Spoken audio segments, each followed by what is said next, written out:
Hello সবাইকে। আজকে আমাদের টেন্সের বেসিক ক্লাস পার্ট 4। তাহলে আমরা ক্লাস শুরু করে আগামীতে আমরা শিখছিলাম প্রেজেন্ট টেন্সের ৪ টা স্ট্রাকচার। এখন আজকে আমরা শিখব পাস্ট টেন্সের ৪ টা স্ট্রাকচারগুলোকে আমরা কিভাবে চিনব। প্রথমে দেওয়া আছে আমরা দেখতে পাচ্ছি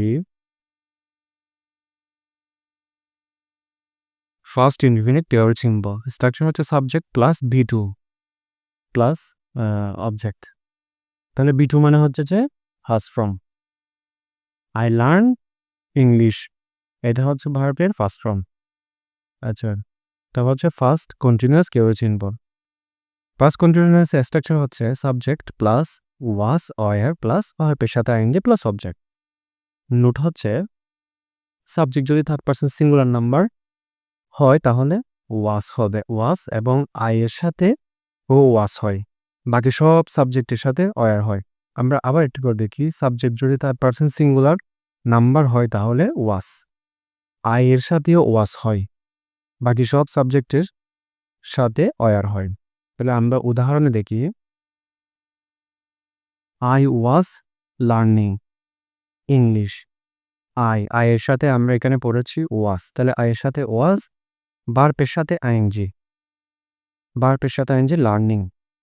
2 নম্বরে যদি দেখি আমরা, ইউ অয়ার লার্নিং ইংলিশ। এখন বাকি সব সাবজেক্টের জন্য অয়ার, বাকি সব সাবজেক্টের জন্য অয়ার যদি হয় তাহলে ইউর সাথে অয়ার। লার্নিং ভার্বের সাথে আইএনজি, লার্নিং হচ্ছে ভার্ব আর আইএনজি হচ্ছে আইএনজি, ভার্বের সাথে আইএনজি লার্নিং হয়।